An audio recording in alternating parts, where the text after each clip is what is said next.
मेरे प्रिय आत्मन, प्रेम क्या है? जीना और जानना तो आसान है, लेकिन कहना बहुत कठिन है। जैसे कोई मछली से पूछे कि सागर क्या है, तो मछली कह सकती है, ये है सागर, ये रहा चारों तरफ वही है। लेकिन कोई पूछे कि कहो क्या है, बताओ मत, तो बहुत कठिन हो जाएगा मछली को। आदमी के जीवन में भी जो श्रेष्ठ है, सुंदर है और सत्य है, उसे जिया जा सकता है, जाना जा सकता है, हुआ जा सकता है, लेकिन कहना बहुत मुश्किल है। और दुर्घटना और दुर्भाग्य यह है कि जिसमें जिया जाना चाहिए, जिसमें हुआ जाना चाहिए, उसके संबंध में मनुष्य जाति 5-6 हजार वर्ष से केवल बातें कर रही है। प्रेम की बात चल रही है, प्रेम के गीत गाए जा रहे हैं, प्रेम के भजन गाए जा रहे हैं, और प्रेम का मनुष्य के जीवन में कोई स्थान नहीं है। अगर आदमी के भीतर खोजने जाए तो प्रेम से ज्यादा असत्य शब्द दूसरा नहीं मिलेगा। और जिन लोगों ने प्रेम को असत्य सिद्ध कर दिया है और जिन्होंने प्रेम की समस्त धाराओं को अवरुद्ध कर दिया है, और बड़ा दुर्भाग्य यह है कि लोग समझते हैं वही प्रेम के जन्मदाता भी हैं। धर्म प्रेम की बातें करता है, लेकिन आज तक जिस प्रकार का धर्म मनुष्य जाति के ऊपर दुर्भाग्य की भांति छाया हुआ है, उस धर्म ने ही मनुष्य के जीवन से प्रेम के सारे द्वार बंद कर दिए हैं। और न इस संबंध में पूरब और पश्चिम में कोई फर्क है, न हिंदुस्तान में और न अमेरिका में कोई फर्क है। मनुष्य के जीवन में प्रेम की धारा प्रकट ही नहीं हो पाई, और नहीं हो पाई तो हम दोष देते हैं कि मनुष्य ही बुरा है, इसलिए नहीं प्रकट हो पाई। हम दोष देते हैं कि यह मन ही जहर है, इसलिए प्रकट नहीं हो पाई। मन जहर नहीं है, और जो लोग मन को जहर कहते रहे हैं, उन्होंने ही प्रेम को जहरीला कर दिया, प्रेम को प्रकट नहीं होने दिया है। मन जहर हो कैसे सकता है? इस जगत में कुछ भी जहर नहीं है। परमात्मा के इस सारे उपक्रम में कुछ भी विष नहीं है, सब अमृत है।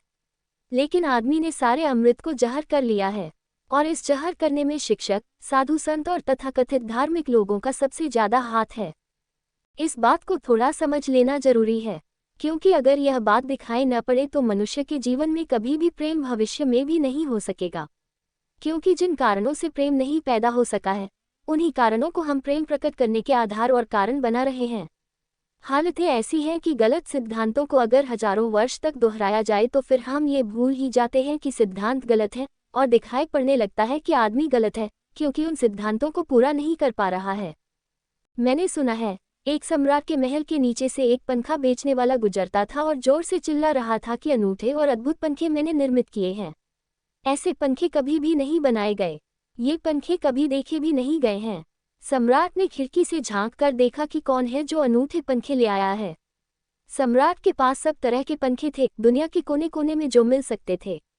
और नीचे देखा, गलियारे में खड़ा हुआ एक आदमी साधारण 2 पैसे के पंखे होंगे और चिल्ला रहा है कि अनूठे, अद्वितीय। उस आदमी को ऊपर बुलाया और पूछा कि इन पंखों में क्या खूबी है, दाम क्या है इन पंखों के। उस पंखे वाले ने कहा कि महाराज, दाम ज्यादा नहीं है। पंखे को देखते हुए दाम बहुत कम है, सिर्फ 100 रुपये का पंखा है। सम्राट ने कहा, 100 रुपये? ये 2 पैसे का पंखा जो बाजार में जगह जगह मिलता है, और 100 रुपये दाम? क्या है इसकी खूबी? उस आदमी ने कहा, खूबी, ये पंखा 100 वर्ष चलता है, 100 वर्ष के लिए गारंटी है, 100 वर्ष से कम में खराब नहीं होता है। सम्राट ने कहा, इसको देखकर तो ऐसा लगता है कि यह सप्ताह भी चल जाए, पूरा तो मुश्किल है। धोखा देने की कोशिश कर रहे हो, सरासर बेईमानी, और वह भी सम्राट के सामने। उस आदमी ने कहा, आप मुझे भली भांति जानते हैं, इसी गलियारे में रोज पंखे बेचता हूँ, 100 रुपये दाम है इसके, और अगर 100 वर्ष न चले तो जिम्मेवार मैं हूँ, रोज तो नीचे मौजूद होता हूँ।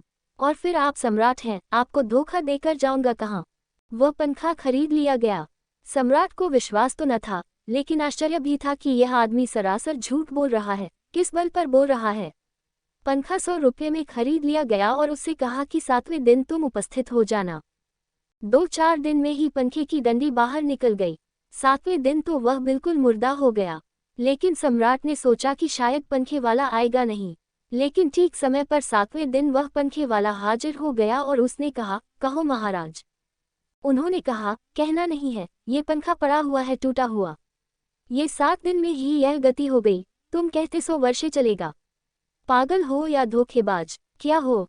उस आदमी ने कहा कि मालूम होता है आपको पंखा झलना नहीं आता है, पंखा तो 100 वर्ष चलता ही, पंखा तो गारंटीड है, आप पंखा झलते कैसे थे?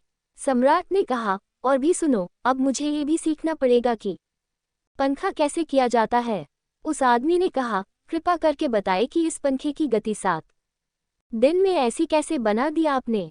किस भांति पंखा किया? सम्राट ने पंखा उठाकर करके दिखाया कि इस भांति मैंने पंखा किया है। उस आदमी ने कहा, समझ गया भूल, इस तरह पंखा नहीं किया जाता।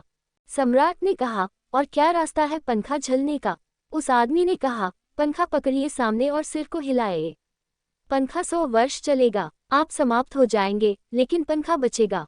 पंखा गलत नहीं है, आपके झलने का ढंग गलत है।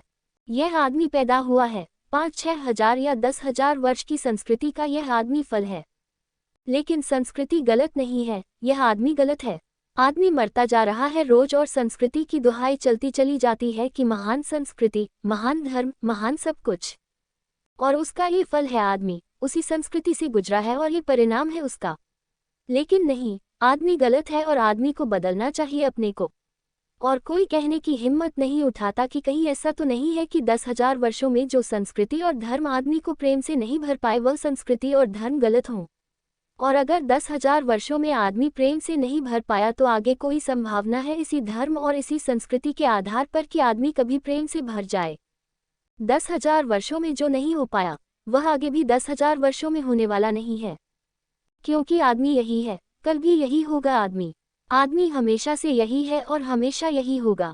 और संस्कृति और धर्म जिनके हम नारे दिए चले जाते हैं और संतों और महात्माओं की जिनकी दुहाइयां दिए चले जाते हैं, सोचने के लिए हम तैयार नहीं कि कहीं हमारे बुनियादी चिंतन की दिशा ही तो गलत नहीं है। 10,000 वर्ष में संस्कृति और धर्म के जो बीज बोए गए हैं, यह आदमी उसका फल है और यह कड़वा है और घृणा से भरा हुआ है। लेकिन उसी की दुहाई दिए चले जाते हैं हम और सोचते हैं कि उससे प्रेम हो जाएगा। मैं आपसे कहना चाहता हूँ, उससे प्रेम नहीं हो सकता है, क्योंकि प्रेम के पैदा होने की जो बुनियादी संभावना है, धर्मों ने उसकी ही हत्या कर दी है और उसमें ही जहर घोल दिया है। मनुष्य से भी ज्यादा प्रेम पशु और पक्षियों में और पौधों में दिखाई पड़ता है, जिनके पास न कोई संस्कृति है न कोई धर्म है। संस्कृत और सुसंस्कृत और सभ्य मनुष्यों की बजाय असभ्य और जंगल के आदमी में ज्यादा प्रेम दिखाई पड़ता है, जिसके पास न कोई विकसित धर्म है, न कोई सभ्यता है, न कोई संस्कृति है। जितना आदमी सभ्य, सुसंस्कृत और तथाकथित धर्मों के प्रभाव में मंदिरों और चर्चों में प्रार्थना करने लगता है, उतना ही प्रेम से शून्य क्यों होता चला जाता है? जरूर कुछ कारण हैं, और 2 कारणों पर मैं विचार करना चाहता हूँ। अगर वे ख्याल में आ जाएं तो प्रेम के अवरुद्ध स्रोत टूट सकते हैं और प्रेम की गंगा बह सकती है। वह हर आदमी के भीतर है, उसे कहीं से लाना नहीं है। प्रेम कोई ऐसी बात नहीं है कि कहीं खोजने जाना है उससे। वह प्राणों की प्यास है हर एक के भीतर, वह प्राणों की सुगंध है प्रत्येक के भीतर। लेकिन चारों तरफ से परकोटा है उसके और वह प्रकट नहीं हो पाती। सब तरफ पत्थर की दीवार है और वे झरने नहीं फूट पाते। तो प्रेम की खोज और प्रेम की साधना कोई पॉजिटिव, कोई विधायक खोज और साधना नहीं है कि हम जाएं और कहीं प्रेम सीख लें। एक मूर्तिकार एक पत्थर को तोड़ रहा था। कोई देखने गया था कि मूर्ति कैसे बनाई जाती है। उसने देखा कि मूर्ति तो बिल्कुल नहीं बनाई जा रही है, सिर्फ छेनी और हथौड़े से पत्थर तोड़ा जा रहा है। तो उस आदमी ने पूछा कि यह आप क्या कर रहे हैं? मूर्ति नहीं बनाएंगे, मैं तो मूर्ति का बनना देखने आया हूँ, आप तो सिर्फ पत्थर तोड़ रहे हैं। उस मूर्तिकार ने कहा कि मूर्ति तो पत्थर के भीतर छिपी है, उसे बनाने की जरूरत नहीं है, सिर्फ उसके ऊपर जो व्यर्थ पत्थर जुड़ा है उसे अलग कर देने की जरूरत है और मूर्ति प्रकट हो जाएगी। मूर्ति बनाई नहीं जाती, मूर्ति सिर्फ आविष्कृत होती है, डिस्कवर होती है, अनावृत होती है, उघाड़ी जाती है। मनुष्य के भीतर प्रेम छिपा है, सिर्फ उघाड़ने की बात है। उसे पैदा करने का सवाल नहीं है, अनावृत करने की बात है। कुछ है जो हमने ऊपर से उड़ा हुआ है, जो उसे प्रकट नहीं होने देता। एक चिकित्सक से जाकर आप पूछे कि स्वास्थ्य क्या है, और दुनिया का कोई चिकित्सक नहीं बता सकता कि स्वास्थ्य क्या है। बड़े आश्चर्य की बात है, स्वास्थ्य पर ही तो सारा चिकित्सा शास्त्र खड़ा है, सारी मेडिकल साइंस खड़ी है और कोई नहीं बता सकता कि स्वास्थ्य क्या है। लेकिन चिकित्सक से पूछे कि स्वास्थ्य क्या है, तो वह कहेगा बीमारियों के बाबत हम बता सकते हैं कि बीमारियां क्या हैं, उनके लक्षण हमें पता है, एक एक बीमारी की अलग अलग परिभाषा हमें पता है। स्वास्थ्य का हमें कोई भी पता नहीं है। इतना हम कह सकते हैं कि जब कोई बीमारी नहीं होती तो जो होता है वह स्वास्थ्य है। मैं कहना चाहता हूं कि वह गलत है, और गलत का सबूत है यह आदमी। और क्या सबूत होता है? एक बीज को हम बोए और फल जहरीले और कड़वे हों तो क्या सिद्ध होता है? सिद्ध होता है कि वह बीज जहरीला और कड़वा रहा होगा। हालांकि बीज में पता लगाना मुश्किल है कि उससे जो फल पैदा होंगे वे कड़वे पैदा होंगे। बीज में कुछ खोजबीन नहीं की जा सकती। बीज को तोड़ो फोड़ो, कोई पता नहीं चल सकता कि इससे जो फल पैदा होंगे वे कड़वे होंगे। बीज को बोओ, 100 वर्ष लग जाएंगे, वृक्ष होगा, बड़ा होगा, आकाश में फैलेगा, तब फल आएंगे और तब पता चलेगा कि वे कड़वे हैं। स्वास्थ्य तो मनुष्य के भीतर छिपा है, इसलिए मनुष्य की परिभाषा के बाहर है। बीमारी बाहर से आती है, इसलिए बाहर से परिभाषा की जा सकती है। स्वास्थ्य भीतर से आता है, उसकी कोई परिभाषा नहीं की जा सकती। इतना ही हम कह सकते हैं कि बीमारियों का अभाव स्वास्थ्य है। लेकिन ये स्वास्थ्य की कहाँ परिभाषा हुई? स्वास्थ्य के संबंध में तो हमने कुछ भी न कहा। कहा कि बीमारियां नहीं हैं, तो बीमारियों के संबंध में कहा। सच यह है कि स्वास्थ्य पैदा नहीं करना होता, यह तो छिप जाता है बीमारियों में, या बीमारियां हट जाती हैं तो प्रकट हो जाता है। स्वास्थ्य हम में है, स्वास्थ्य हमारा स्वभाव है। प्रेम हम में है, प्रेम हमारा स्वभाव है। इसलिए यह बात गलत है कि मनुष्य को समझाया जाए कि तुम प्रेम पैदा करो। सोचना यह है कि प्रेम पैदा क्यों नहीं हो पा रहा है, बाधा क्या है, अड़चन क्या है, कहाँ रुकावट डाल दी गई है। अगर कोई भी रुकावट न हो तो प्रेम प्रकट होगा ही, उसे सिखाने की और समझाने की कोई भी जरूरत नहीं है। अगर मनुष्य के ऊपर गलत संस्कृति और गलत संस्कार की धाराएं और बाधाएं न हो तो हर आदमी प्रेम को उपलब्ध होगा ही। यह अनिवार्यता है, प्रेम से कोई बच ही नहीं सकता। प्रेम स्वभाव है। गंगा बहती है हिमालय से, बहेगी गंगा, उसके प्राण है, उसके पास जल है, वह बहेगी और सागर को खोज ही लेगी। न किसी पुलिस वाले से पूछेगी, न किसी पुरोहित से पूछेगी कि सागर कहाँ है। देखा किसी गंगा को चौरस्ते पर खड़े होकर पूछते कि सागर कहाँ है। उसके प्राणों में है छिपी सागर की खोज और ऊर्जा है, तो पहाड़ तोड़ेगी, मैदान तोड़ेगी और पहुंच जाएगी सागर तक। सागर कितना ही दूर हो, कितना ही छिपा हो, खोज ही लेगी। और कोई रास्ता नहीं है, कोई गाइड बुक नहीं है कि जिससे पता लगा ले कि कहाँ से जाना है, लेकिन पहुंच जाती है। लेकिन बांध दिए जाएं, चारों तरफ पर कोटे उठा दिए जाएं, प्रकृति की बाधाओं को तोड़कर तो गंगा सागर तक पहुंच जाती है। लेकिन अगर आदमी की इंजीनियरिंग की बाधाएं खड़ी कर दी जाएं, तो हो सकता है गंगा सागर तक न पहुंच पाए। ये भेद समझ लेना जरूरी है। प्रकृति की कोई भी बाधा असल में बाधा नहीं है, इसलिए गंगा सागर तक पहुंच जाती है, हिमालय को काट कर पहुंच जाती है। लेकिन अगर आदमी ईजाद करे, इंतजाम करे, तो गंगा को सागर तक नहीं भी पहुंचने दे सकता है। प्रकृति का तो एक सहयोग है, प्रकृति तो एक हार्मनी है। वहाँ जो बाधा भी दिखाई पड़ती है, वह भी शायद शक्ति को जगाने के लिए चुनौती है। वहाँ जो विरोध भी दिखाई पड़ता है, वह भी शायद भीतर प्राणों में जो छिपा है, उसे प्रकट करने के लिए बुलावा है। वहाँ शायद कोई बाधा नहीं है। वहाँ हम बीज को दबाते हैं जमीन में, दिखाई पड़ता है कि जमीन की एक परत बीज के ऊपर पड़ी है, बाधा दे रही है। लेकिन वह बाधा नहीं दे रही। अगर वह परत न होगी तो बीज अंकुरित भी नहीं हो पाएगा। ऐसे दिखाई पड़ता है कि एक परत जमीन की बीज को नीचे दबा रही है, लेकिन वह परत दबा इसलिए रही है ताकि बीज दबे, गले और टूट जाए और अंकुर बन जाए। ऊपर से दिखाई पड़ता है कि वह जमीन बाधा दे रही है, लेकिन वह जमीन मित्र है और सहयोग कर रही है बीज को प्रकट करने में। प्रकृति तो एक हार्मनी है, एक संगीतपूर्ण लयबद्धता है। लेकिन आदमी ने जो निसर्ग के ऊपर इंजीनियरिंग की है, जो उसने अपनी यांत्रिक धारणाओं को ठोंकने की और बिठाने की कोशिश की है, उससे गंगाएं रुक गई हैं, जगह जगह अवरुद्ध हो गई हैं। और फिर आदमी को दोष दिया जाता है। किसी बीज को दोष देने की जरूरत नहीं है। अगर वह पौधा न बन पाए तो हम कहेंगे कि जमीन नहीं मिली होगी, ठीक, पानी नहीं मिला होगा, ठीक, सूरज की रोशनी नहीं मिली होगी, ठीक। लेकिन आदमी के जीवन में खिल न पाए फूल प्रेम का, तो हम कहते हैं तुम हो जिम्मेवार। और कोई नहीं कहता कि भूमि न मिली होगी, ठीक, पानी न मिला होगा, ठीक, सूरज की रोशनी न मिली होगी, ठीक। इसलिए यह आदमी का पौधा अवरुद्ध रह गया, विकसित नहीं हो पाया, फूल तक नहीं पहुंच पाया। मनुष्य कभी भी काम से मुक्त नहीं हो सकेगा। काम उसके जीवन का प्राथमिक बिंदु है, उसी से जन्म होता है। परमात्मा ने काम की शक्ति को ही, सेक्स को ही सृष्टि का मूल बिंदु स्वीकार किया है। और परमात्मा जिसे पाप नहीं समझ रहा है, महात्मा उसे पाप बता रहे हैं। अगर परमात्मा उसे पाप समझता है तो परमात्मा से बड़ा पापी इस पृथ्वी पर, इस जगत में, इस विश्व में कोई भी नहीं है। फूल खिला हुआ दिखाई पड़ रहा है। कभी सोचा है कि फूल का खिल जाना भी सेक्सुअल एक्ट है? फूल का खिल जाना भी काम की एक घटना है, वासना की एक घटना है। फूल में है क्या, उसके खिल जाने में? उसके खिल जाने में कुछ भी नहीं है। वे बिंदु हैं पराग के, वीर्य के कण हैं, जिन्हें तितलियां उड़ाकर दूसरे फूलों पर ले जाएंगी और नया जन्म देंगी। एक मोर नाच रहा है और कवि गीत गा रहे हैं और संत भी देखकर प्रसन्न होंगे, लेकिन उन्हें ख्याल नहीं कि नृत्य एक सेक्सुअल एक्ट है। मोर पुकार रहा है अपनी प्रेयसी को या अपने प्रेमी को। वह नृत्य किसी को रिझाने के लिए है। पपीहा गीत गा रहा है, कोयल बोल रही है, एक आदमी जवान हो गया है, एक युवती सुंदर होकर विकसित हो गई है। वे सब की सब सेक्सुअल एनर्जी की अभिव्यक्तियां हैं। वह सब का सब काम का ही रूपांतरण है। ये सब का सब काम की ही अभिव्यक्ति, काम की ही अभिव्यंजना है। सारा जीवन, सारी अभिव्यक्ति, सारी फ्लावरिंग काम की है। और उस काम के खिलाफ संस्कृति और धर्म आदमी के मन में जहर डाल रहे हैं, उससे लड़ाने की कोशिश कर रहे हैं। मौलिक शक्ति से मनुष्य को उलझा दिया है लड़ने के लिए, इसलिए मनुष्य दीनहीन, प्रेम से रिक्त और थोथा और ना कुछ हो गया है। काम से लड़ना नहीं है, काम के साथ मैत्री स्थापित करनी है और काम की धारा को और ऊंचाइयों तक ले जाना है। किसी ऋषि ने किसी वधू को, नववर और वधू को आशीर्वाद देते हुए कहा था कि तेरे 10 पुत्र पैदा हों और अंततः तेरा पति तेरा 11वां पुत्र हो जाए।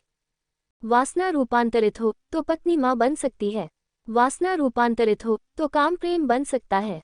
लेकिन काम ही प्रेम बनता है, काम की ऊर्जा ही प्रेम की ऊर्जा में विकसित होती है, फलित होती है। लेकिन हमने मनुष्य को भर दिया है काम के विरोध में। इसका परिणाम ये हुआ कि प्रेम तो पैदा नहीं हो सका, क्योंकि वह तो आगे का विकास था। काम की स्वीकृति से आता प्रेम तो विकसित नहीं हुआ और काम के विरोध में खड़े होने के कारण मनुष्य का चित्त ज्यादा से ज्यादा कामुक और सेक्सुअल होता चला गया। हमारे सारे गीत, हमारी सारी कविताएं, हमारे चित्र, हमारी पेंटिंग्स, हमारे मंदिर, हमारी मूर्तियां सब घूम फिर कर सेक्स के आसपास केंद्रित हो गईं। हमारा मन ही सेक्स के आसपास केंद्रित हो गया। इस जगत में कोई भी पशु मनुष्य की भांति सेक्सुअल नहीं है। मनुष्य 24 घंटे सेक्सुअल हो गया। उठते बैठते, सोते जागते सेक्स ही सब कुछ हो गया। उसके प्राण में एक घाव हो गया, विरोध के कारण, दुश्मनी के कारण, शत्रुता के कारण। जो जीवन का मूल था, उससे मुक्त तो हुआ नहीं जा सकता था, लेकिन उससे लड़ने की चेष्टा में सारा जीवन रुगन जरूर हो सकता था, वह रुगन हो गया है। और यह जो मनुष्य जाति इतनी ज्यादा कामुक दिखाई पड़ रही है, इसके पीछे तथाकथित धर्मों और संस्कृति का बुनियादी हाथ है। इसके पीछे बुरे लोगों का नहीं, सज्जनों और संतों का हाथ है। और जब तक मनुष्य जाति सज्जनों और संतों के इस अनाचार से मुक्त नहीं होती, तब तक प्रेम के विकास की कोई संभावना नहीं है। मैं आपसे कहना चाहता हूं कि बुनियादी बाधाएं आदमी ने खड़ी की हैं। प्रेम की गंगा तो बह सकती है और परमात्मा के सागर तक पहुंच सकती है। आदमी बना इसलिए है कि वह बहे और प्रेम बहे और परमात्मा तक पहुंच जाए। लेकिन हमने कौन सी बाधाएं खड़ी कर दी हैं? पहली बात, आज तक मनुष्य की सारी संस्कृतियों ने सेक्स का, काम का, वासना का विरोध किया है। इस विरोध ने मनुष्य के भीतर प्रेम के जन्म की संभावना तोड़ दी, नष्ट कर दी इस निषेध ने। क्योंकि सच्चाई यह है कि प्रेम की सारी यात्रा का प्राथमिक बिंदु काम है, सेक्स है। प्रेम की यात्रा का जन्म, गंगोत्री, जहां से गंगा पैदा होगी प्रेम की, वह सेक्स है, वह काम है। और उसके सब दुश्मन हैं, सारी संस्कृतियां और सारे धर्म और सारे गुरु और सारे महात्मा तो गंगोत्री पर ही चोट कर दी, वहीं रोक दिया। पाप है काम, अधम है काम, जहर है काम। और हमने सोचा भी नहीं कि काम की ऊर्जा ही, सेक्स एनर्जी ही अंततः प्रेम में परिवर्तित होती और रूपांतरित होती है। प्रेम का जो विकास है, वह काम की शक्ति का ही ट्रांसफॉर्मेशन है, वह उसी का रूपांतरण है। एक कोयला पड़ा हो और आपको ख्याल भी नहीं आएगा कि कोयला ही रूपांतरित होकर हीरा बन जाता है। हीरे और कोयले में बुनियादी रूप से कोई भी फर्क नहीं है। हीरे में भी वे ही तत्व हैं जो कोयले में हैं, और कोयला हजारों वर्ष की प्रक्रिया से गुजरकर हीरा बन जाता है। लेकिन कोयले की कोई कीमत नहीं है, उसे कोई घर में रखता भी है तो ऐसी जगह जहां दिखाई न पड़े। और हीरे को लोग छातियों पर लटका कर घूमते हैं कि वह दिखाई पड़े। और हीरा और कोयला एक ही हैं, लेकिन कोई दिखाई नहीं पड़ता कि इन दोनों के बीच अंतर संबंध है, एक यात्रा है। कोयले की शक्ति ही हीरा बनती है। और अगर आप कोयले के दुश्मन हो गए, जो कि हो जाना बिल्कुल आसान है, क्योंकि कोयले में कुछ भी नहीं दिखाई पड़ता, तो हीरे के पैदा होने की संभावना भी समाप्त हो गई, क्योंकि कोयला ही हीरा बन सकता था। सेक्स की शक्ति ही, काम की शक्ति ही प्रेम बनती है। लेकिन उसके विरोध में है, सारे दुश्मन हैं उसके, अच्छे आदमी उसके दुश्मन हैं। और उसके विरोध ने प्रेम के अंकुर भी नहीं फूटने दिए, और जमीन से, प्रथम से, पहली सीढ़ी से नष्ट कर दिया भवन को। फिर वह हीरा नहीं बन पाता कोयला, क्योंकि उसके बनने के लिए जो स्वीकृति चाहिए, जो उसका विकास चाहिए, जो उसको रूपांतरित करने की प्रक्रिया चाहिए, उसका सवाल ही नहीं उठता। जिसके हम दुश्मन हो गए, जिसके हम शत्रु हो गए, जिससे हमारी द्वंद्व की स्थिति बन गई और जिससे हम निरंतर लड़ने लगे, अपनी ही शक्ति से आदमी को लड़ा दिया गया है, सेक्स की शक्ति से आदमी को लड़ा दिया गया है। और शिक्षाएं दी जाती हैं कि द्वंद्व छोड़ना चाहिए, कॉन्फ्लिक्ट छोड़नी चाहिए, लड़ना नहीं चाहिए। और सारी शिक्षाएं बुनियाद में सिखा रही हैं कि लड़ो। मन जहर है तो मन से लड़ो, जहर से तो लड़ना पड़ेगा। सेक्स पाप है तो उससे लड़ो। और ऊपर से कहा जा रहा है कि द्वंद्व छोड़ो। जिन शिक्षाओं के आधार पर मनुष्य द्वंद्व से भर रहा है, वही शिक्षाएं दूसरी तरफ कह रही हैं कि द्वंद्व छोड़ो। एक तरफ आदमी को पागल बनाओ और दूसरी तरफ पागलखाने खोलो कि उनका इलाज करना है। एक तरफ कीटाणु फैलाओ बीमारियों के और फिर अस्पताल खोलो कि बीमारियों का इलाज यहाँ किया जाता है। एक बात समझ लेनी जरूरी है इस संबंध में। मुझे एक घटना याद आती है। एक फकीर अपने घर से निकला था, किसी मित्र के पास मिलने जा रहा था। निकला है कि घोड़े पर उसका चढ़ा हुआ एक बचपन का दोस्त घर आकर सामने खड़ा हो गया है। उसने कहा कि दोस्त, तुम घर पर रुको, वर्षों से प्रतीक्षा करता था कि तुम आओगे तो बैठेंगे और बात करेंगे, और दुर्भाग्य कि मुझे किसी मित्र से मिलने जाना है। मैं वचन दे चुका हूं तो मैं वहां जाऊंगा, घंटे भर में जल्दी से जल्दी लौट आऊंगा, तब तक तुम विश्राम करो। उसके मित्र ने कहा कि मुझे तो चैन नहीं है, अच्छा होगा कि मैं तुम्हारे साथ ही चला चलूं। लेकिन उसने कहा कि मेरे कपड़े सब गंदे हो गए हैं धूल से रास्ते की। अगर तुम्हारे पास कुछ अच्छा कपड़ा हो तो मुझे दे दो, तो मैं डाल लूं और साथ हो जाऊं। निश्चित था उस फकीर के पास किसी सम्राट ने उसे एक बहुमूल्य कोट, एक पगड़ी और धोती भेंट की थी। उसने संभाल कर रखी थी, कभी जरूरत पड़ेगी तो पहनूंगा। वह जरूरत नहीं आई थी, निकाल कर ले आया खुशी में। मित्र ने जब पहन लिए तब उसे थोड़ी ईर्ष्या पैदा हुई। मित्र ने पहनकर तो मित्र सम्राट मालूम होने लगा। बहुमूल्य कोट था, पगड़ी थी, धोती थी, शानदार जूते थे, और उसके सामने वह फकीर बिल्कुल ही नौकर चाकर, दीनहोन दिखाई पड़ने लगा। उसने सोचा कि यह तो बड़ा मुश्किल हुआ, ये तो बड़ा गलत हुआ। जिनके घर मैं ले जाऊंगा, ध्यान इस पर जाएगा, मुझ पर किसी का भी ध्यान जाएगा नहीं। अपने ही कपड़े और आज अपने ही कपड़ों के कारण मैं दीनहीन हो जाऊंगा। लेकिन बार बार मन को समझाया कि मैं फकीर हूँ, आत्मा परमात्मा की बात करने वाला। क्या रखा है कोट में, पगड़ी में, छोड़ो, पहने रहने दो, कितना फर्क पड़ता है। लेकिन जितना समझाने की कोशिश की कि कोट पगड़ी में क्या रखा है, कोट पगड़ी ही उसके मन में घूमने लगी। मित्र दूसरी बात करने लगा, लेकिन वह भीतर तो, ऊपर तो कुछ और दूसरी बातें कर रहा है, लेकिन वहां उसका मन नहीं है। भीतर उसे बस कोट और पगड़ी। रास्ते पर जो भी आदमी देखता है, उसको कोई भी नहीं देखता, मित्र की तरफ सबकी आंखें जाती हैं। वह बड़ी मुश्किल में पड़ गया कि यह तो आज भूल कर ली, अपने हाथ से भूल कर ली। जिनके घर जाना था वहां पहुंचा, जाकर परिचय दिया कि मेरे मित्र हैं जमाल, बचपन के दोस्त हैं, बहुत प्यारे आदमी हैं। और फिर अचानक अनजाने मुंह से निकल गया कि रह गए कपड़े, सो कपड़े मेरे हैं। क्योंकि मित्र भी जिनके घर गए थे वे भी उसके कपड़ों को देख रहे थे, और भीतर उसके चल रहा था कोट पगड़ी, मेरी कोट पगड़ी, और उन्हीं की वजह से मैं परेशान हो रहा हूँ। निकल गया मुंह से किन रह गए कपड़े, कपड़े मेरे हैं। मित्र भी हैरान हुआ, घर के लोग भी हैरान हुए कि यह क्या पागलपन की बात है। ख्याल उसको भी आया बोल जाने के बाद, तब पछताया कि ये तो भूल हो गई। पछताया तो और दबाया अपने मन को, बाहर निकलकर क्षमा मांगने लगा कि क्षमा कर दो, बड़ी गलती हो गई। मित्र ने कहा, मैं तो हैरान हुआ कि तुमसे निकल कैसे गया। उसने कहा कि कुछ नहीं, सिर्फ जबान की चूक हो गई। हालांकि जबान की चूक कभी भी नहीं होती है, भीतर कुछ चलता होता है तो कभी कभी बेमौके जबान से निकल जाता है, चूक कभी नहीं होती है। माफ कर दो, भूल हो गई। कैसे ये ख्याल आ गया, कुछ समझ में नहीं आता। हालांकि पूरी तरह समझ में आ रहा था कि ख्याल कैसे आया है। दूसरे मित्र के घर गए। अब वह तय करता रहा रास्ते में कि अब चाहे कुछ भी हो जाए, यह नहीं कहना है कि कपड़े मेरे हैं, पक्का कर लेना है अपने मन को। घर के द्वार पर उसने जाकर बिल्कुल दृढ़ संकल्प कर लिया कि यह बात नहीं उठानी है कि कपड़े मेरे हैं। लेकिन उस पागल को पता नहीं कि जितना वह दृढ़ संकल्प कर रहा है इस बात का, वह दृढ़ संकल्प बता रहा है इस बात को कि उतने ही जोर से उसके भीतर यह भावना घर कर रही है कि ये कपड़े मेरे हैं। आखिर दृढ़ संकल्प किया क्यों जाता है? तो उसने बिल्कुल ही अपने को सांस रोक लिया और कहा कि अब कसम खाता हूँ कि इन कपड़ों की बात ही नहीं उठानी है। लेकिन आप सोच लें उसकी हालत। अगर आप थोड़े बहुत भी धार्मिक आदमी होंगे तो आपको अपने अनुभव से भी पता चल सकता है कि उसकी क्या हालत हुई होगी।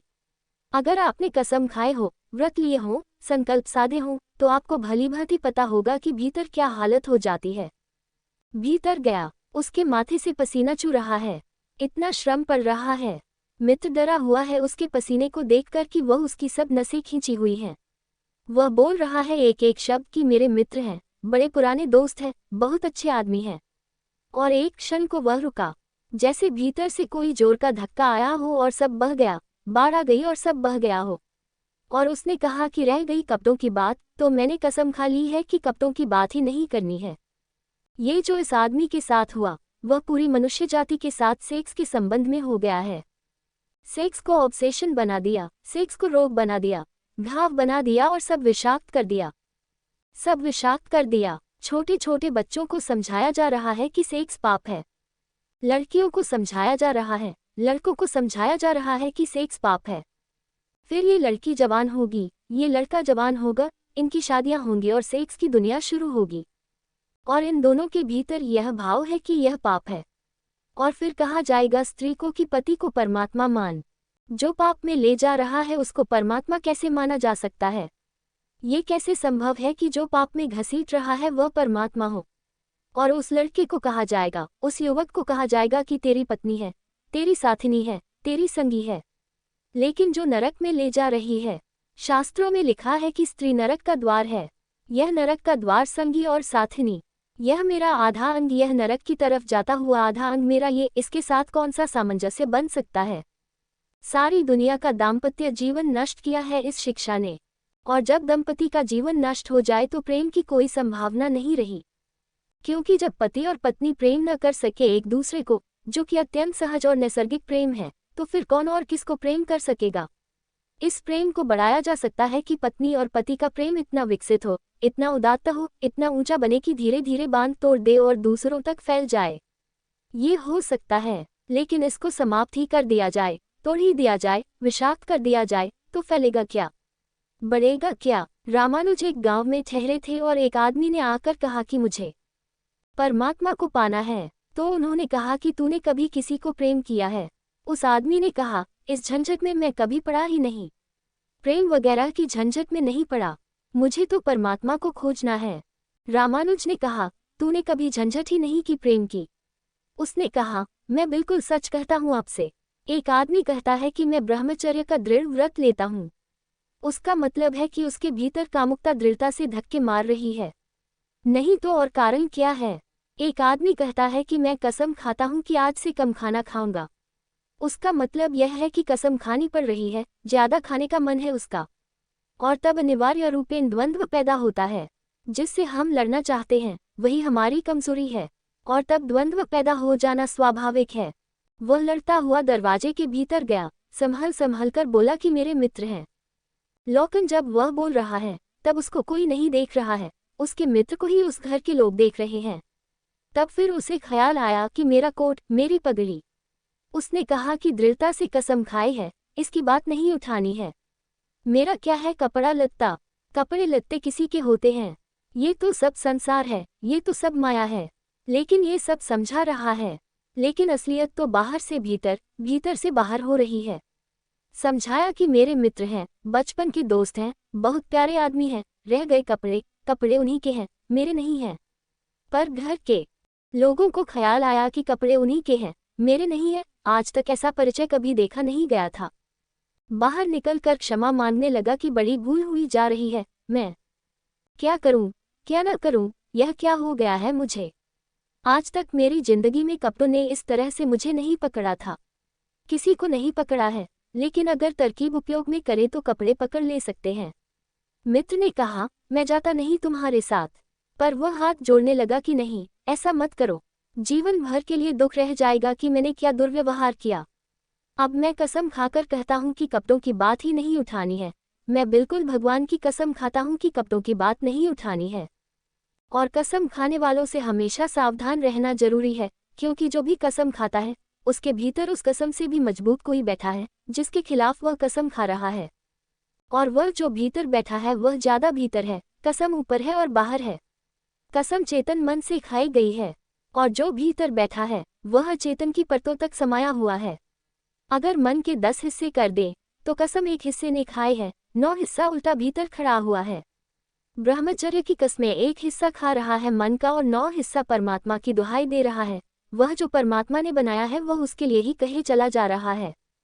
गए तीसरे मित्र के घर। अब उसने बिल्कुल ही अपनी सांसों तक पर संयम कर रखा है। संयमी आदमी बड़े खतरनाक होते हैं क्योंकि उनके भीतर ज्वालामुखी उबल रहा है और ऊपर से वे संयम साधे हुए हैं। और इस बात को स्मरण रखना कि जिस चीज को साधना पड़ता है, साधने में इतना श्रम लग जाता है कि साधना पूरे वक्त हो नहीं सकती। फिर शिथिल होना पड़ेगा, विश्राम करना पड़ेगा। अगर मैं जोर से मुट्ठी बांध लूं तो कितनी देर बांधे रख सकता हूं? 24 घंटे। जितनी जोर से बांधूंगा उतनी ही जल्दी थक जाऊंगा और मुट्ठी खुल जाएगी। जिस चीज में भी श्रम करना पड़ता है, जितना ज्यादा श्रम करना पड़ता है उतनी जल्दी थकान आ जाती है, शक्ति खत्म हो जाती है और उल्टा होना शुरू हो जाता है। मुट्ठी बांधी जितनी जोर से उतनी ही जल्दी मुट्ठी खुल जाएगी। मुट्ठी खुली रखी जा सकती है 24 घंटे, लेकिन बांध कर नहीं रखी जा सकती है। जिस काम में श्रम पड़ता है उस काम को आप जीवन नहीं बना सकते, कभी सहज नहीं हो सकता वह काम। श्रम पड़ेगा, फिर विश्राम का वक्त आएगा ही। इसलिए जितना सधा हुआ संत होता है उतना ही खतरनाक आदमी होता है, क्योंकि उसका विश्राम का वक्त आएगा। 24 घंटे में घंटे भर को उसे शिथिल होना पड़ेगा। उसी बीच दुनिया भर के पाप उसके भीतर खड़े हो जाएंगे, नरक सामने आ जाएगा। आर बेचारा ठाठा कह रहा था, क्या कि धर्म का दुनिया में प्रमुख डिस्क्वालिफिकेशन है, एक अयोग्यता है। तो उसने सोचा कि अगर मैं कहूँ किसी को प्रेम किया है तो वे कहेंगे अभी प्रेम छोड़, ये राग वाग छोड़, पहले इन सबको छोड़कर आ, तब इधर आना। तो उस बेचारे ने किया भी हो तो वह कहता गया कि मैंने नहीं किया है, नहीं किया है। ऐसा कौन आदमी होगा जिसने थोड़ा बहुत प्रेम नहीं किया हो? रामानुज ने तीसरी बार पूछा कि तू कुछ तो बता, थोड़ा बहुत भी, कभी भी किसों को। उसने कहा, माफ करिए, आप क्यों बार बार वही बात पूछे चले जा रहे हैं?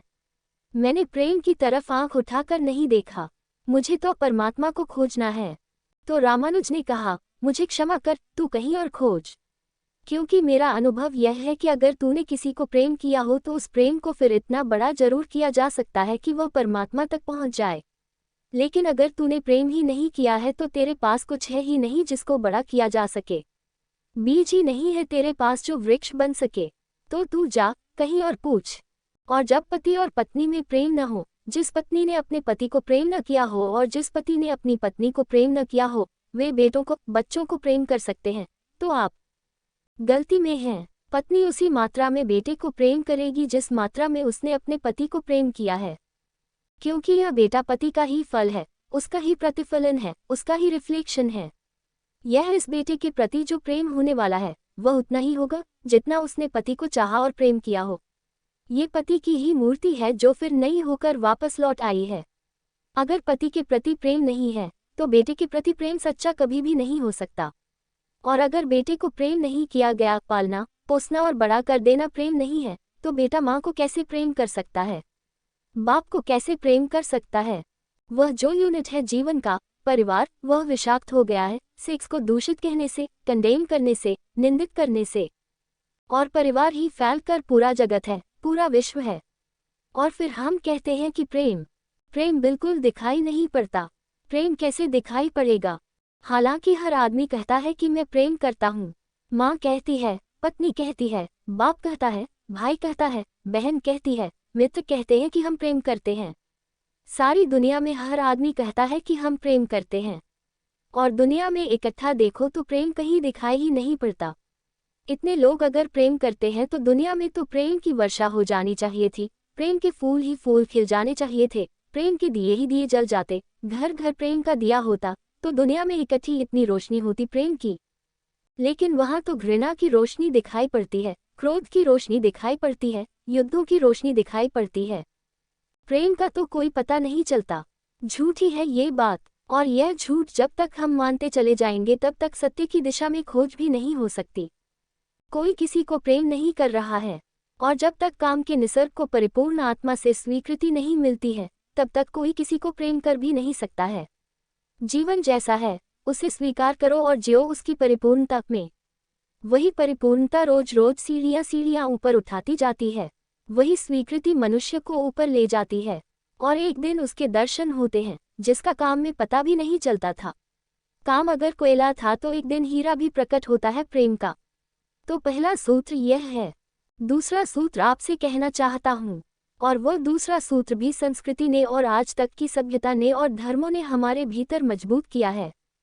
दूसरा सूत्र भी स्मरणीय है, क्योंकि पहला सूत्र तो काम की ऊर्जा को प्रेम बना देगा और दूसरा सूत्र द्वार की तरह रोके हुए है उस ऊर्जा को बहने से, वह बह नहीं पाएगी।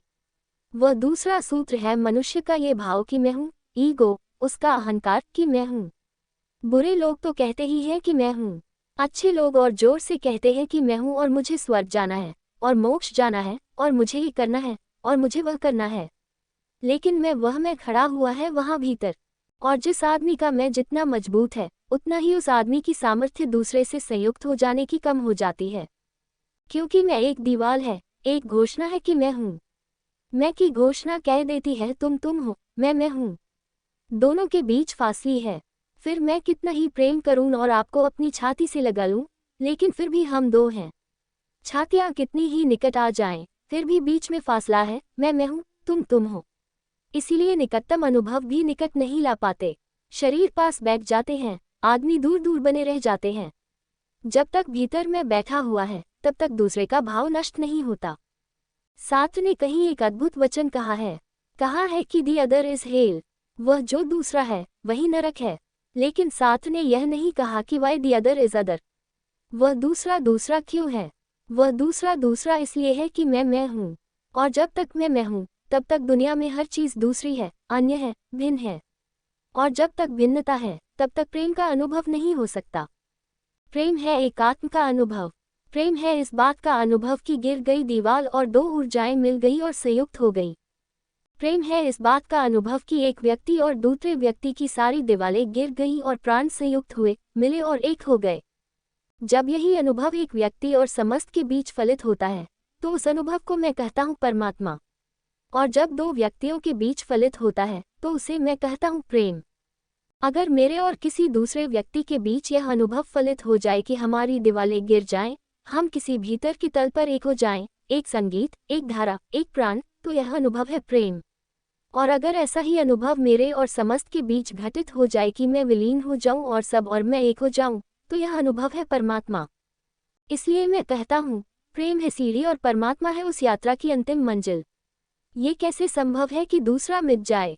जब तक मैं न मिटूं तब तक दूसरा कैसे मिट सकता है? वह दूसरा पैदा किया है मेरे मैं की प्रतिध्वनि ने। जितने जोर से मैं चिल्लाता हूँ कि मैं, उतने ही जोर से वह दूसरा पैदा हो जाता है।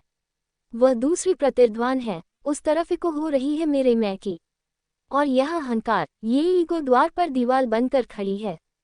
और मैं है क्या? कभी सोचा आपने कि यह मैं है क्या? आपका हाथ है मैं, आपका पैर है, आपका मस्तिष्क है, आपका हृदय है, क्या है आपका मैं आपसे कहना चाहता हूँ कि काम दिव्य है, डिवाइन है। सेक्स की शक्ति परमात्मा की शक्ति है, ईश्वर की शक्ति है। और इसीलिए तो उससे ऊर्जा पैदा होती है और नया जीवन विकसित होता है। वही तो सबसे रहस्यपूर्ण शक्ति है, वही तो सबसे ज्यादा मिस्टीरियस फोर्स है। उससे दुश्मनी छोड़ दें। अगर आप चाहते हैं कि कभी आपके जीवन में प्रेम की वर्षा हो जाए, उससे दुश्मनी छोड़ दें। उसे आनंद से स्वीकार करें, उसकी पवित्रता को स्वीकार करें, उसकी धन्यता को स्वीकार करें, और खोजें उसमें और गहरे तो आप हैरान हो जाएंगे। जितनी पवित्रता से काम की स्वीकृति होगी, उतना ही काम पवित्र होता चला जाता है, और जितनी अपवित्रता और पाप की दृष्टि से काम से विरोध होगा, काम उतना ही पापपूर्ण और कुरूप होता चला जाता है।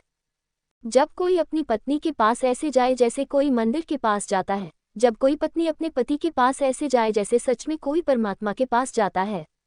क्योंकि जब दो प्रेमी काम से निकट आते हैं, जब वे संभोग से गुजरते हैं, तब सच में ही वे परमात्मा के मंदिर के निकट से गुजर रहे हैं। वही परमात्मा काम कर रहा है उनकी उस निकटता में, वही परमात्मा की सृजन शक्ति काम कर रही है। और मेरी अपनी दृष्टि ये है कि मनुष्य को समाधि का, ध्यान का जो पहला अनुभव मिला हो कभी भी मनुष्य के इतिहास में, तो वह संभोग के क्षण में मिला है और कभी नहीं। संभोग के क्षण में ही पहली बार यह स्मरण आया है आदमी को कि इतने आनंद की वर्षा हो सकती है। और जिन्होंने सोचा, जिन्होंने मेडिटेट किया, जिन लोगों ने काम के संबंध पर और मैथुन पर चिंतन किया और ध्यान किया, उन्हें ये दिखाई पड़ा कि काम के क्षण में, मैथुन के क्षण में, संभोग के क्षण में मन विचारों से शून्य हो जाता है। एक क्षण को मन के सारे विचार रुक जाते हैं, और वह विचारों का रुक जाना और वह मन का ठहर जाना ही आनंद की वर्षा का कारण होता है। तब उन्हें सीक्रेट मिल गया, राज मिल गया कि अगर मन को विचारों से मुक्त किया जा सके किसी और विधि से भी, तो भी इतना ही आनंद मिल सकता है।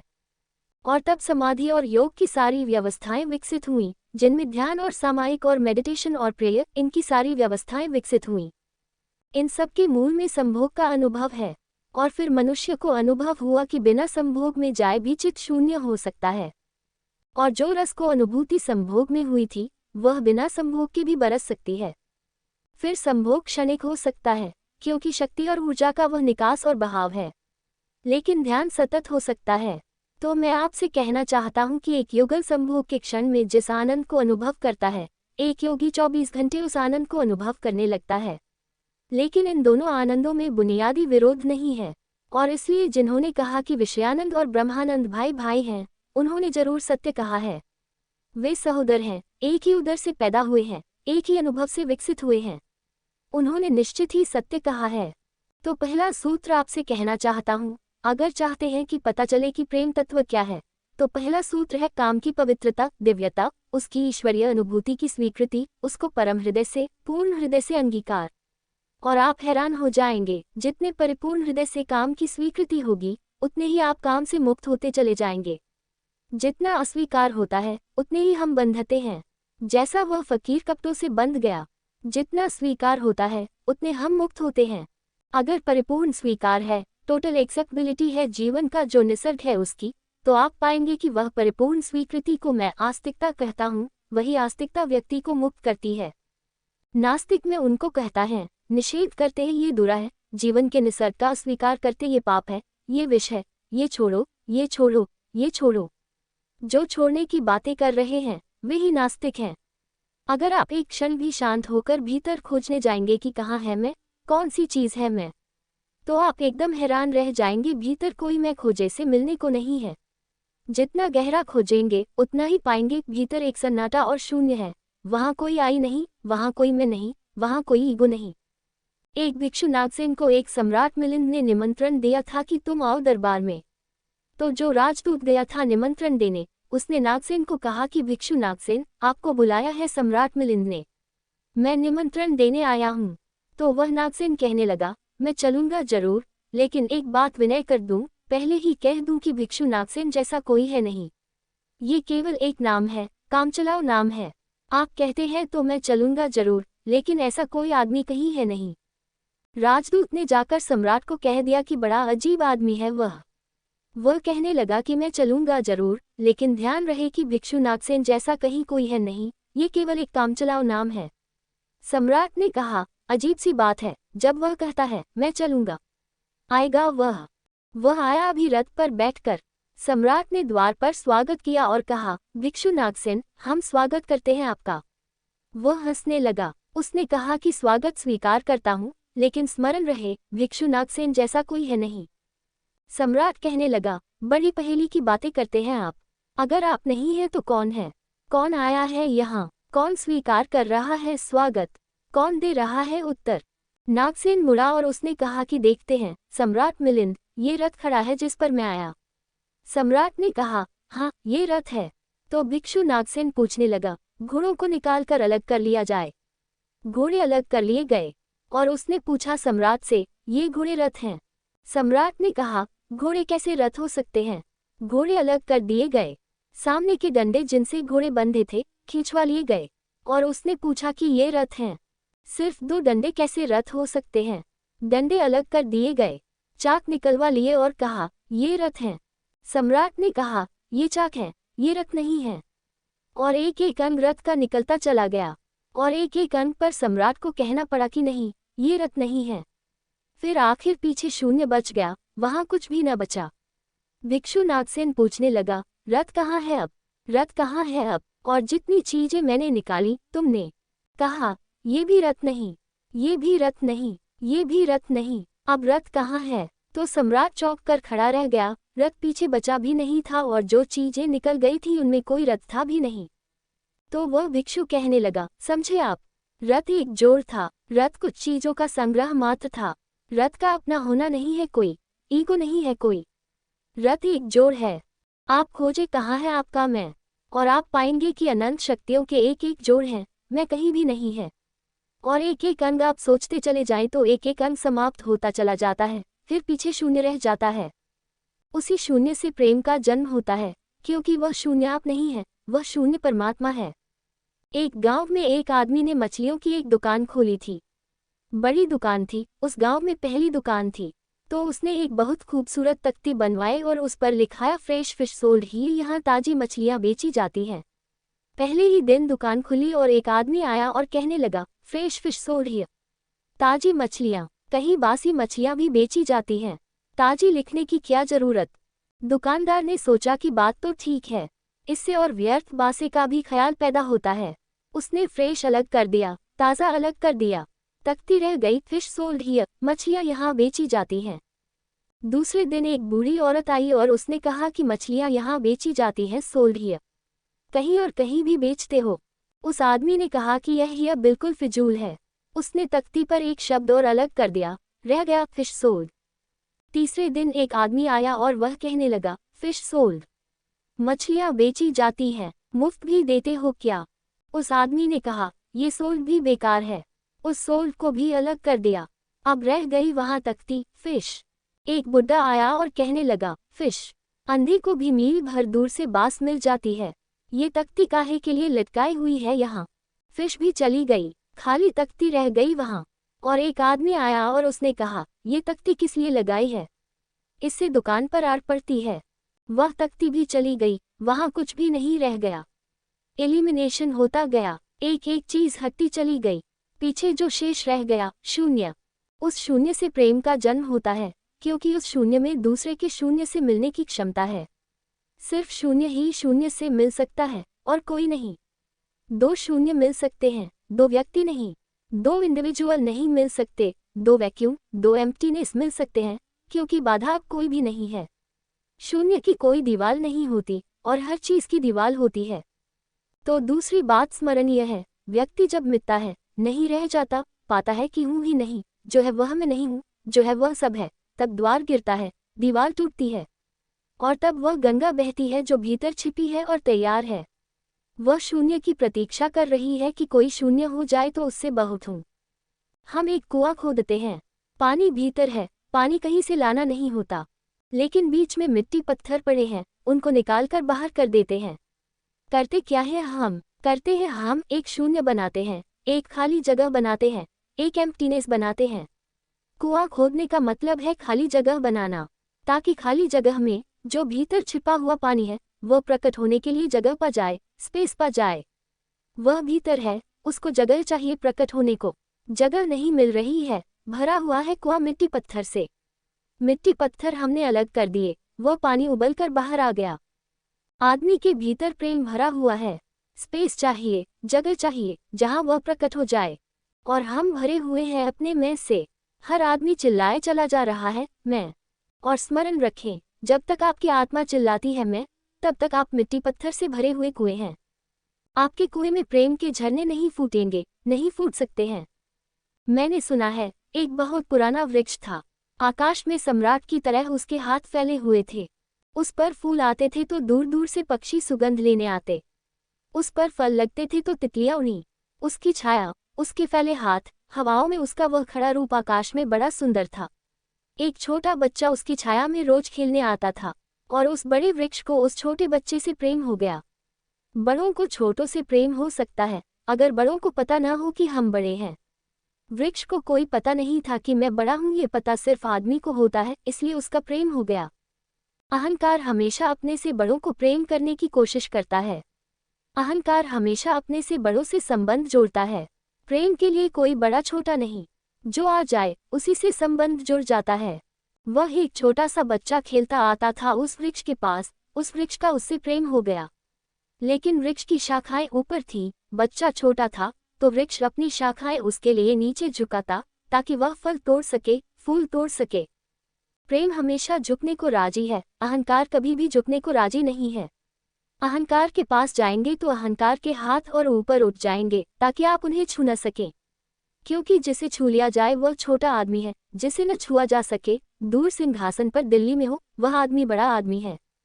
वह वृक्ष की शाखाएं नीचे झुकाती जब वह बच्चा खेलता हुआ आता, और जब बच्चा उसके फूल तोड़ लेता तो वह वृक्ष बहुत खुश होता, उसके प्राण आनंद से भर जाते। प्रेम जब भी कुछ दे पाता है तब खुश हो जाता है, अहंकार जब भी कुछ ले पाता है तभी खुश होता है।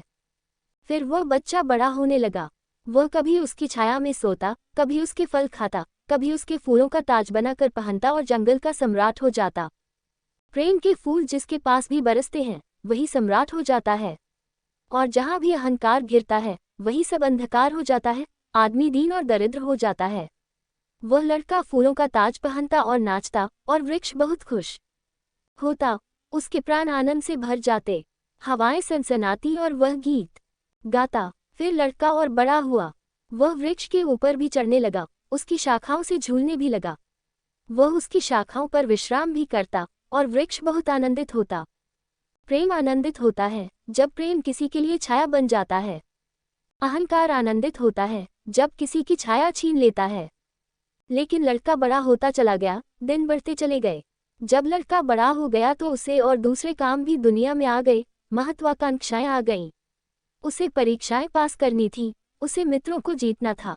वह फिर कभी कभी आता, कभी नहीं भी आता, लेकिन वृक्ष उसकी प्रतीक्षा करता कि वह आए, वह आए। उसके सारे प्राण पुकारते कि आओ आओ। प्रेम निरंतर प्रतीक्षा करता है कि आओ आओ। प्रेम एक प्रतीक्षा है, एक अवेटिंग है, लेकिन वह कभी आता कभी नहीं आता तो वृक्ष उदास हो जाता। प्रेम की एक ही उदासी है, जब वह बांट नहीं पाता तो उदास हो जाता है, जब वह दे नहीं पाता तो उदास हो जाता है। और प्रेम की एक ही धन्यता है कि जब वह बांट देता है, लुटा देता है तो वह आनंदित हो जाता है। फिर लड़का और बड़ा होता चला गया और वृक्ष के पास आने के दिन कम होते चले गए। जो आदमी जितना बड़ा होता चला जाता है महत्वाकांक्षा के जगत में, प्रेम के निकट आने की सुविधा उतनी ही कम होती चली जाती है। उस लड़के की एम्बिशन, महत्वाकांक्षा बढ़ रही थी। कहाँ वृक्ष, कहाँ जाना। फिर एक दिन वहां से निकलता था तो वृक्ष ने उसे कहा, सुनो। हवाओं में उसकी आवाज गूंजी कि सुनो, तुम आते नहीं, मैं प्रतीक्षा करता हूँ, मैं तुम्हारे लिए प्रतीक्षा करता हूँ, राह देखता हूँ, बात जोहता हूँ। उस लड़के ने कहा, क्या है तुम्हारे पास जो मैं आऊं? मुझे रुपये चाहिए। हमेशा अहंकार पूछता है कि क्या है तुम्हारे पास जो मैं आऊं। अहंकार मानता है कि कुछ हो तो मैं आऊं, न कुछ हो तो आने की कोई जरूरत नहीं। अहंकार एक प्रयोजन है, एक पर्पस है। प्रयोजन पूरा होता हो तो मैं आऊं, अगर कोई प्रयोजन न हो तो आने की जरूरत क्या है। और प्रेम निष्प्रयोजन है, प्रेम का कोई प्रयोजन नहीं। प्रेम अपने में ही अपना प्रयोजन है, वह बिल्कुल पर्पसलेस है। वृक्ष तो चौंक गया, उसने कहा कि तुम तभी आओगे जब मैं कुछ तुम्हें दे सकूं। मैं तुम्हें सब दे सकता हूँ, क्योंकि प्रेम कुछ भी रोकना नहीं चाहता। जो रोक ले वह प्रेम नहीं है। अहंकार रोकता है, प्रेम तो बेशक दे देता है, लेकिन रुपये मेरे पास नहीं है। ये रुपये तो सिर्फ आदमी की इजाद है, वृक्षों ने ये बीमारी नहीं पाली है। उस वृक्ष ने कहा, इसीलिए तो हम इतने आनंदित होते हैं, इतने फूल खिलते हैं, इतने फल लगते हैं, इतनी बड़ी छाया होती है, हम इतना नाचते हैं आकाश में, हम इतने गीत गाते हैं, पक्षी हम पर आते हैं और संगीत का कलरव करते हैं, क्योंकि हमारे पास रुपये नहीं हैं। जिस दिन हमारे पास भी रुपये हो जाएंगे, हम भी आदमी जैसे दीनहीन मंदिरों में बैठकर सुनेंगे कि शांति कैसे पाई जाए, प्रेम कैसे पाया जाए। नहीं नहीं, हमारे पास रुपये नहीं हैं। तो उसने कहा, फिर मैं क्या आऊं तुम्हारे पास? जहाँ रुपये हैं मुझे वहाँ जाना पड़ेगा, मुझे रुपयों की जरूरत है। अहंकार रुपया मानता है, क्योंकि रुपया शक्ति है, अहंकार शक्ति मानता है। उस वृक्ष ने बहुत सोचा, फिर उसे ख्याल आया, तो तुम एक काम करो, मेरे सारे फलों को तोड़कर ले जाओ और बेच दो तो शायद रुपये मिल जाएं। और उस लड़के को भी ख्याल आया, वह चढ़ा और उसने सारे फल तोड़ डाले, कच्चे भी गिरा डाले, शाखाएं भी टूटी, पत्ते भी टूटे। लेकिन वृक्ष बहुत खुश हुआ, बहुत आनंदित हुआ। टूटकर भी प्रेम आनंदित होता है। अहंकार पाकर भी आनंदित नहीं होता, पाकर भी दुखी होता है। और उस लड़के ने तो धन्यवाद भी नहीं दिया पीछे लौटकर। लेकिन उस वृक्ष को पता भी नहीं चला उसे तो धन्यवाद मिल गया इसी में कि उसने उसके प्रेम को स्वीकार किया और उसके फलों को ले गया और बाजार में बेचा। लेकिन फिर वह बहुत दिनों तक नहीं आया। उसके पास रुपये थे और रुपयों से रुपये पैदा करने की वह कोशिश में लग गया था। वह भूल गया। वर्ष बीत गए और वृक्ष उदास है और उसके प्राणों में रस बह रहा है कि वह आए उसका प्रेमी और उसके रस को ले जाए। जैसे किसी माँ के स्तन में दूध भरा हो और उसका बेटा खो गया हो और उसके सारे प्राण तड़प रहे हों कि उसका बेटा कहाँ है जिसे वह खोजे, जो उसे हल्का कर दे, निर्धार कर दे। ऐसे उस वृक्ष के प्राण पीड़ित होने लगे कि वह आए, आए, आए। उसकी सारी आवाज यही गूंजने लगी कि आओ। बहुत दिनों के बाद वह आया। अब वह लड़का तो प्रौढ़ हो गया था। वृक्ष ने उससे कहा कि आओ मेरे पास, मेरे आलिंगन में आओ। उसने कहा, छोड़ो ये बकवास, ये बचपन की बातें हैं।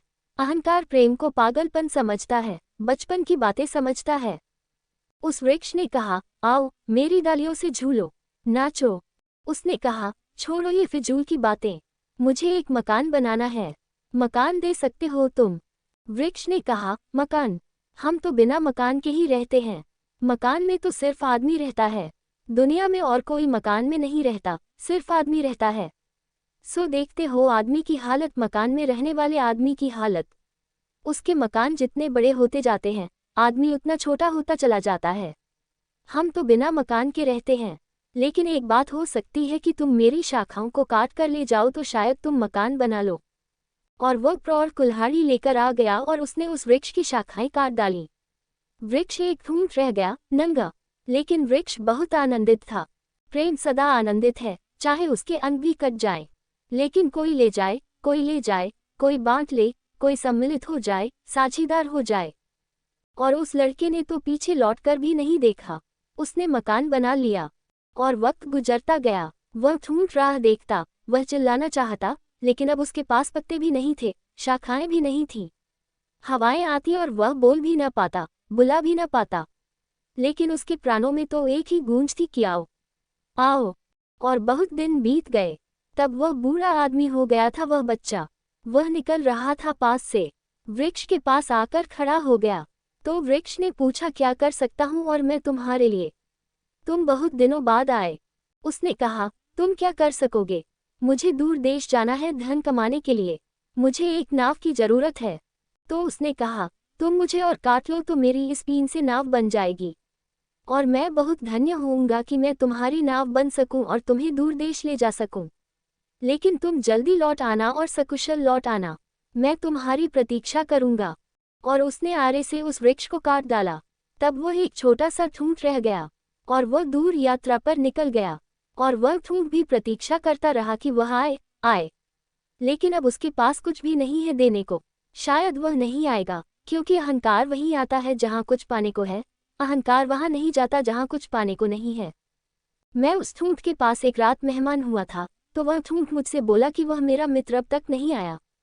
और मुझे बड़ी पीड़ा होती है कि कहीं नाव डूब न गई हो, कहीं वह भटक न गया हो, कहीं किसी दूर किनारे पर विदेश में कहीं भूल न गया हो, कहीं वह डूब न गया हो, कहीं वह समाप्त न हो गया हो।